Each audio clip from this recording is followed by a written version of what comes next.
여러분, 자기 건강은 스스로 지켜야 되는 것이 맞지 않습니까?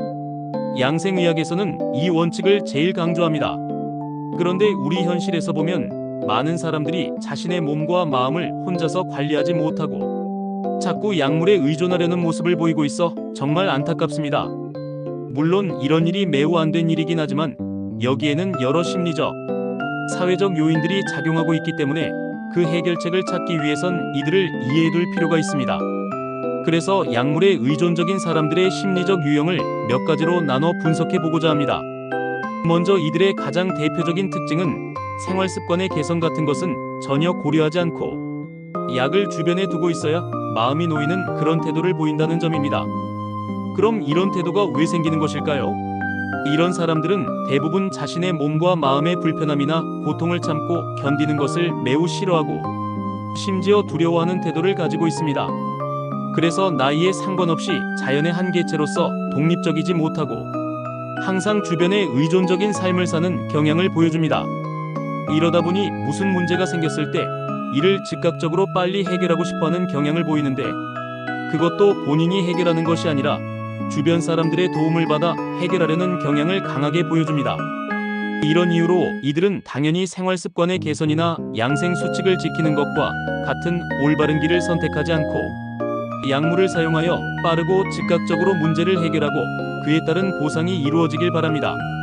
자연은 우리 같은 생명체의 시련과 고통을 통해 더 강해질 수 있는 능력을 주었는데 이를 받아 활용하지 못하고 항상 의존하여 평안하기만을 기대한다면 우리는 생명체로서 더 이상 이 세상에 존재할 자격이 없다고 보아야 할 것입니다.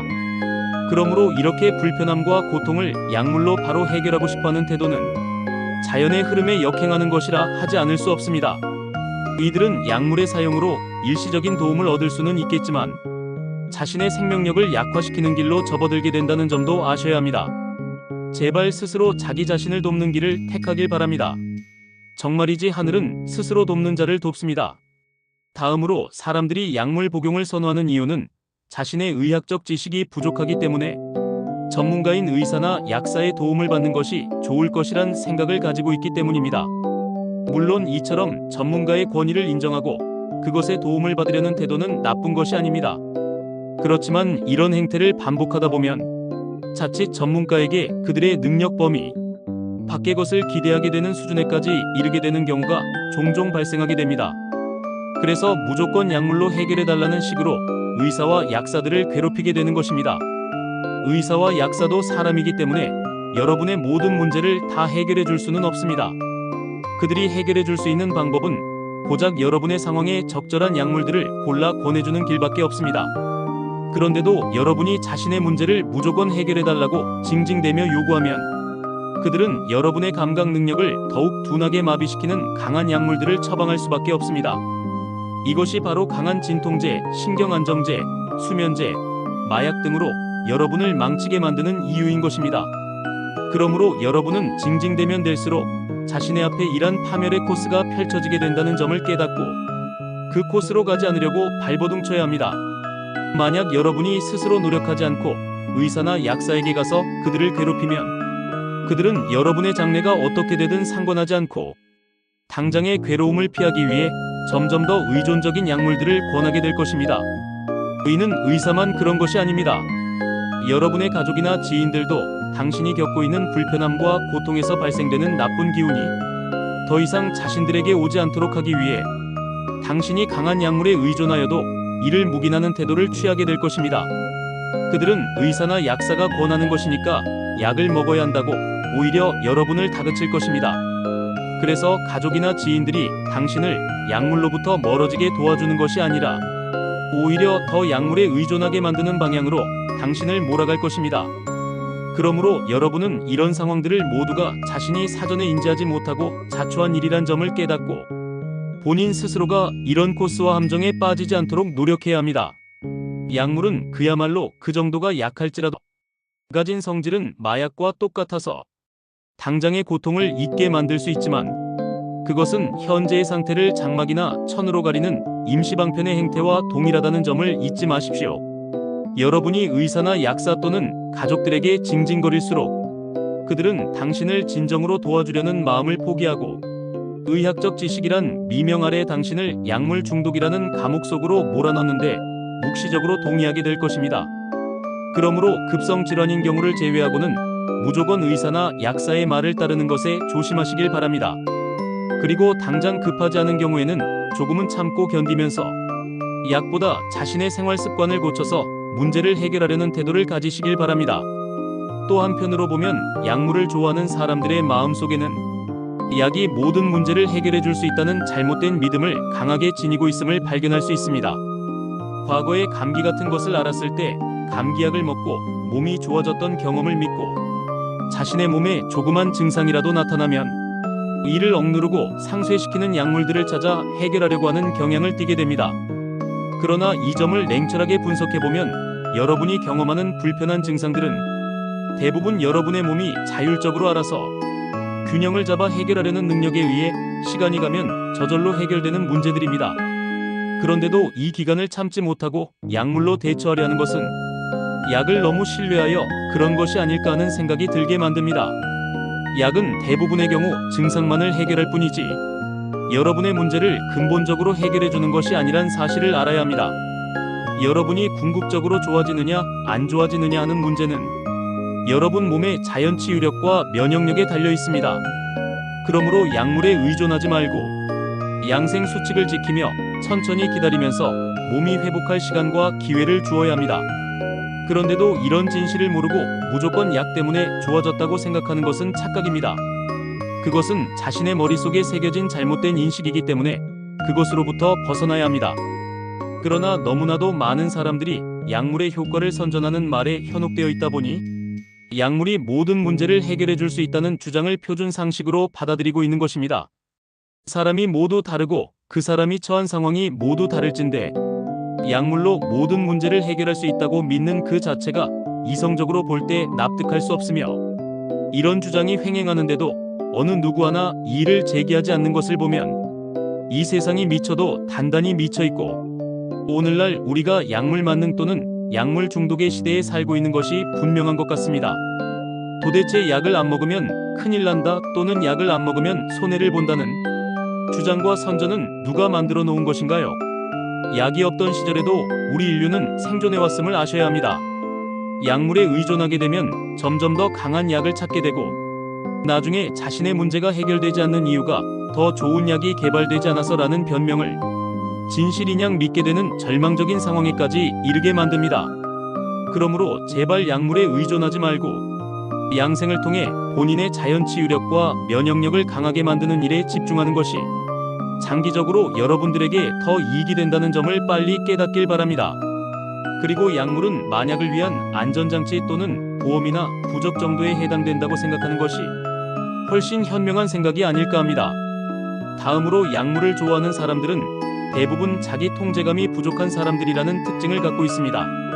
식이 조절이나 운동같이 본인이 스스로 통제하고 조절해 나가야 하는 부분까지도 무조건 자신의 욕망이나 편의성에 맞춰 선택하여 결정하기 때문에 자기 관리가 힘들고 나는 못할 것이라는 무력감에 사로잡혀 버리게 되는 것이지요. 그러므로 이런 사람들은 한마디로 건강을 지킬 주도권이 자기에게 있다는 믿음이 약한 사람들이라 할 수 있습니다.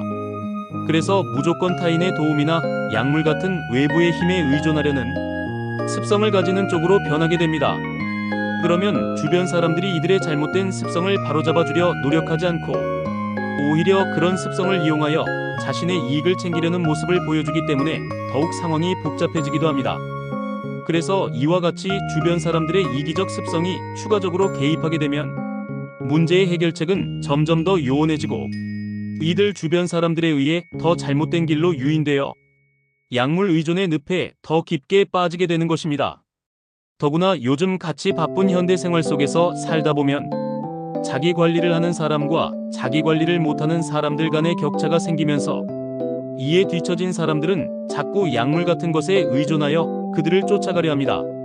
그래서 시간이 필요한 자기 관리보다는 당장의 효과를 보는 편의성을 추구하려 들기 때문에 시간도 없는데 그냥 약 먹고 해결하자라는 식의 사고방식으로 쏠리게 되는 것입니다. 문제는 우리 사회가 이런 방식을 올바르고 좋은 방식으로 크게 선전하며 권하고 있다는 데 있습니다. 이는 정말로 나쁜 변화이지만 그것이 사회의 통념으로 자리 잡고 있어 정말로 안타깝습니다. 우리는 이런 잘못된 통념을 깨부수어야 합니다. 물론 이처럼 자기 통제력을 상실한 사람들 중에는 뇌 속에 독소가 들어가 뇌 기능이 저하된 사람들도 있습니다. 이런 사람들은 자기 의지와 달리 뇌 기능이 제대로 작동하지 못해 그런 것이라서 이런 사람들의 문제는 다소 억울한 점이 있는 것도 사실입니다. 그래서 이런 사람들의 불안과 우울감을 해소하기 위한 약물 사용과 그것의 중독으로부터 빠져나오는 문제는 좀 더 심각한 문제이기에 다음번에 좀 더 자세히 논하도록 하겠습니다. 마지막으로 약물에 의존하는 사람들의 유형과 관련하여 언급하고 싶은 점은 일부 사람들이 그런 행위를 통해 2차적 이득 소위 세컨더리 게인을 얻고자 하기 때문에 그런 경우도 있을 수 있다는 점을 언급하고 싶습니다. 이들은 약물 복용을 통해 나는 환자다라는 정체성을 갖고 그것으로 인해 주변으로부터 평소와 다른 관심과 배려를 받을 수 있게 됨으로써 그 기회를 자신에게 유리하게 만들려고 하는 경향을 보여줍니다. 그래서 자신이 아픈 상태를 유지하는 것이 건강한 상태보다 이득이 된다고 판단하여 차라리 약물에 의존한 채 사는 것이 낫다는 생각을 하고 있는 것입니다.